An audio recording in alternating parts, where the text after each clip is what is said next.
When Britain entered the Great War, it was the world's leading maritime power. As a nation that drew its economic strength from the sea, control of it was absolutely vital. There was no doubt that had Britain lost control of the sea, it would have been defeated. Without seaborne trade, Britain would not even be able to feed itself. But the Germans understood that Britain's dependency on trade could be used against it. Britain imported almost 2/3 of its food and did not maintain a stock of more than 4 or 6 weeks of food or raw materials. As Beatty pointed out, the only question was whether Britain could blockade its enemies to its knees, or whether it did the same to them.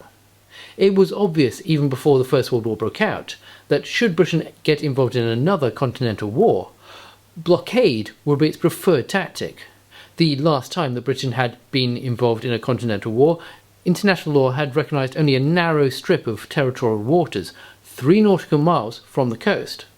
So the Royal Navy had been free to roam anywhere outside of the areas that belonged to those few neutral powers, and it had used this freedom to institute blockades of enemy ports.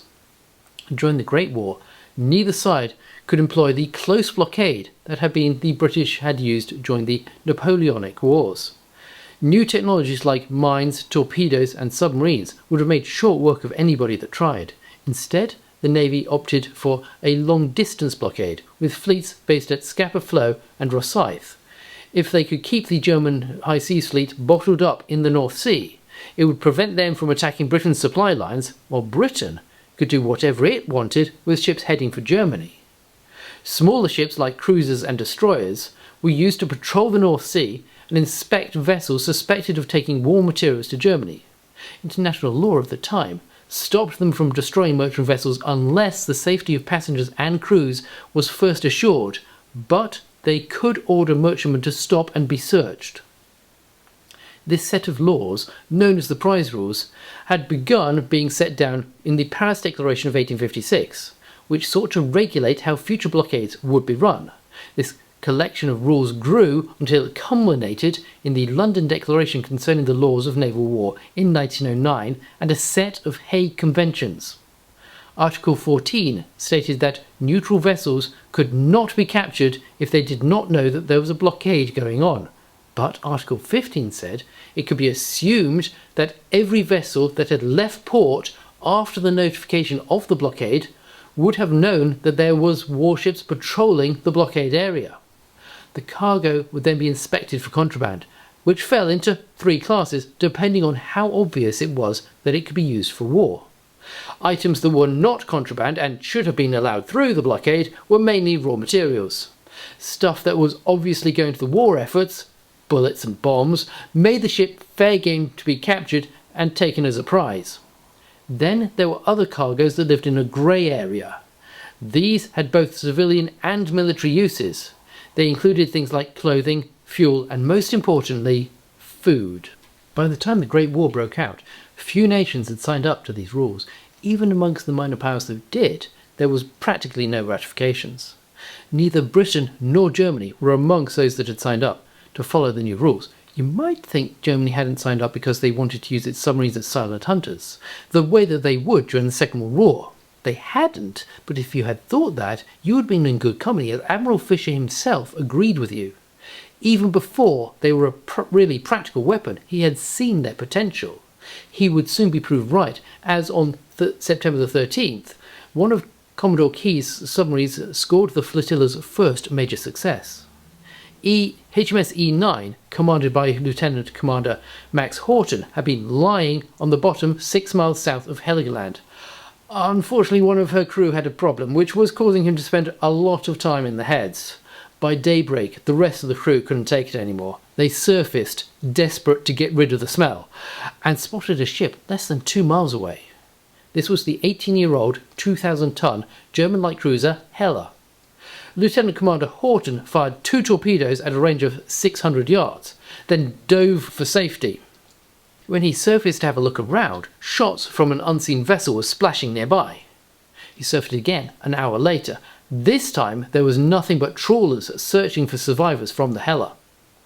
Horton would strike again on October the 6th, sinking the German destroyer S-126.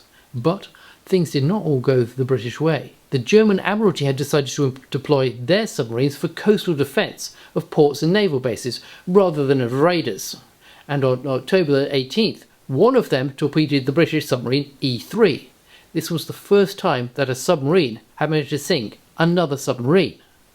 This was the environment that the obsolete Bacchante-class cruisers were sent into as they patrolled the North Sea to enforce the blockade. Before the war, they had been operated by skeleton crews, but on declaration of war, they were given a fresh coat of paint and the reserves were called in.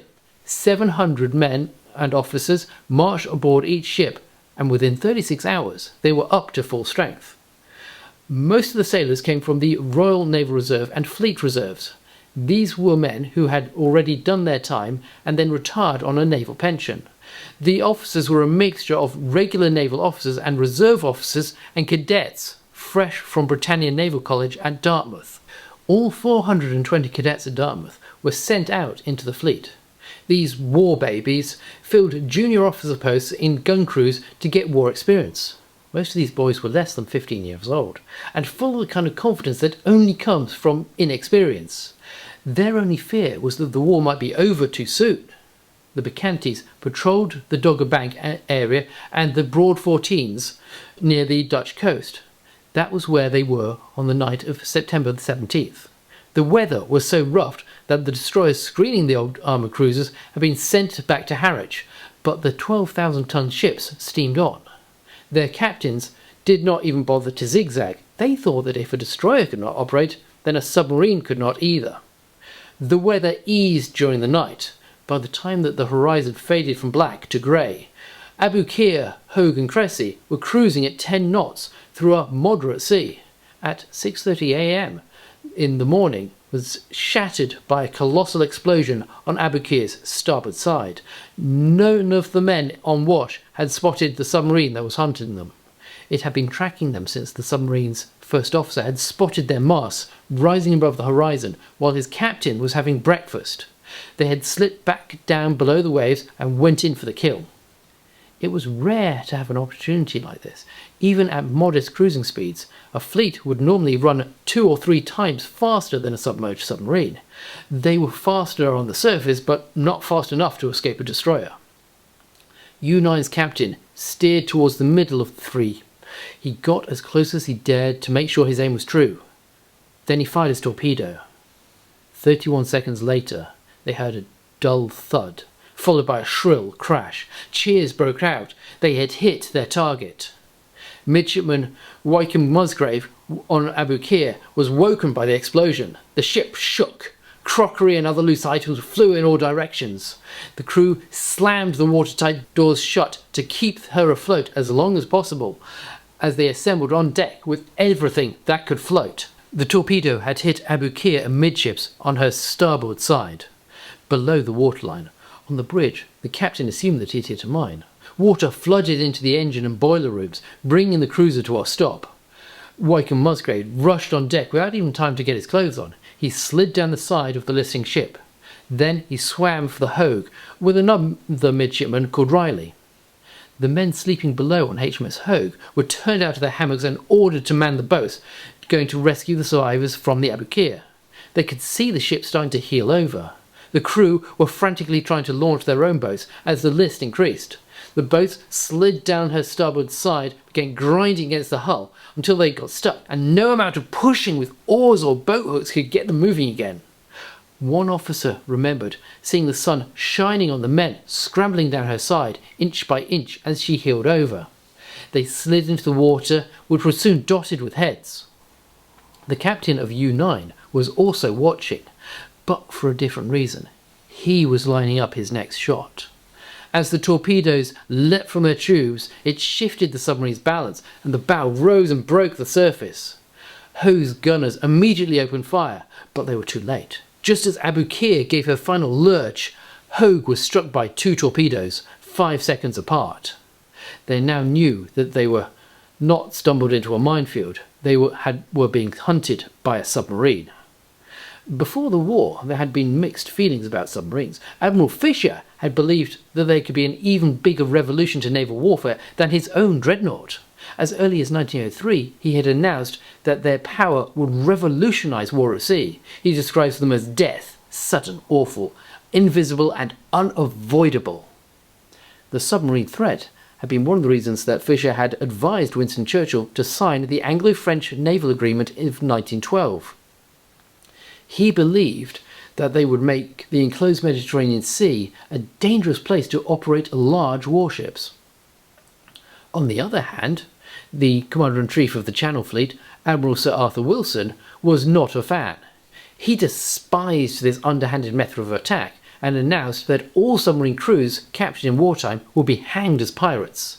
His threat is why submariners now fly the Jolly Roger with pride. Despite Admiral Wilson's disdain, the Royal Navy had been at the forefront of submarine development at the outbreak of the war.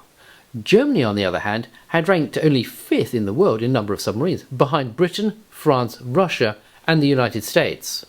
One German officer did say in 1914 that their submarine fleet was as good as any in the world, but this was not very good. These were still the first generation of practical submarines, but the idea was much older.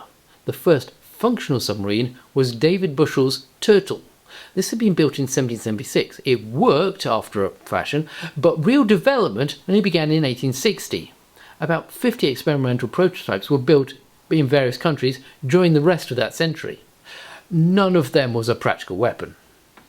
By 1890, the world's most advanced submarine was built in America by John Philip Holland, an Irish nationalist who had devoted himself to designing and building weapons that could sink British warships.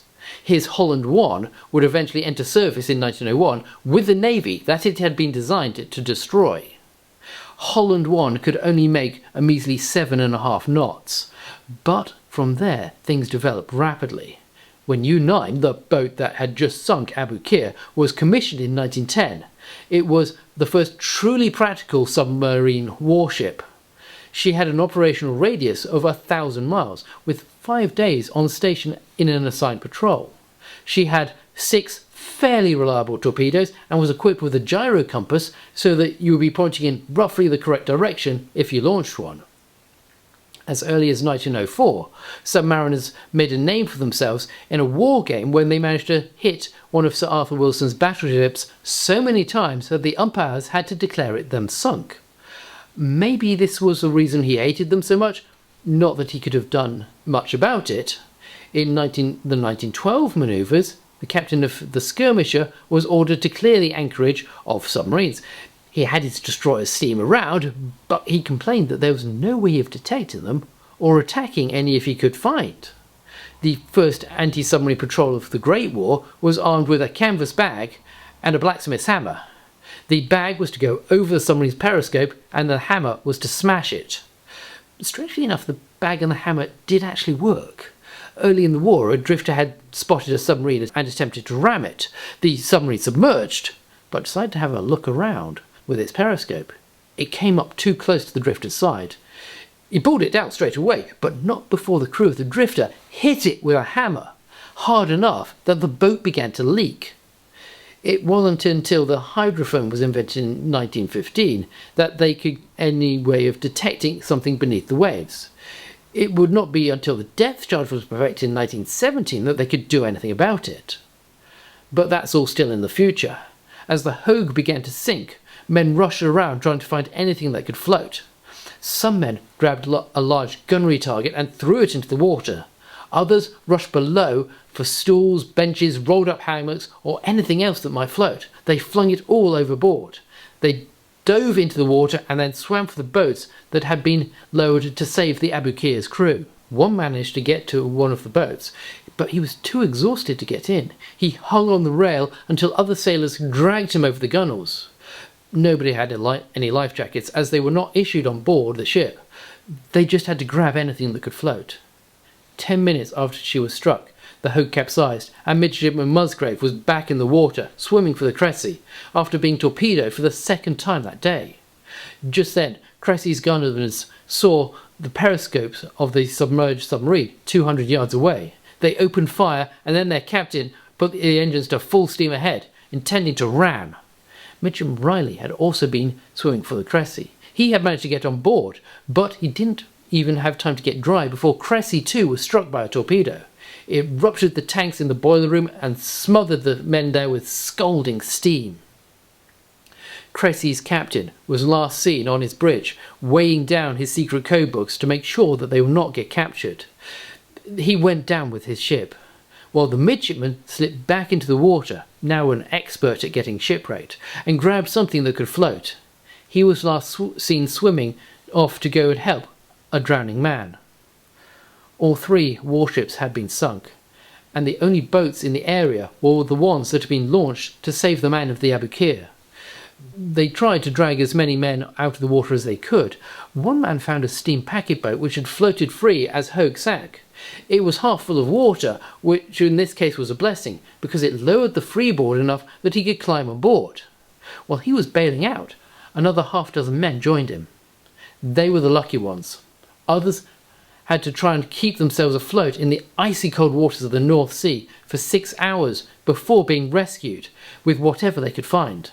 A 15-year-old Royal Marine drummer boy from the Aboukir found an empty rum cask, which managed to keep him afloat for 4 hours in the freezing cold water until he was rescued. This is probably the only time a sailor would have been glad to have found a rum cask, and it was empty. There were Dutch fishing trawlers nearby that had seen ships explode, but they didn't want to get too close to the scene of the disaster in case they ended up as the submarine's next victim. At 8:30 in the morning, a small Dutch steamer bound from Rotterdam to Leith, the Flora, was passing by and spotted the men in the water.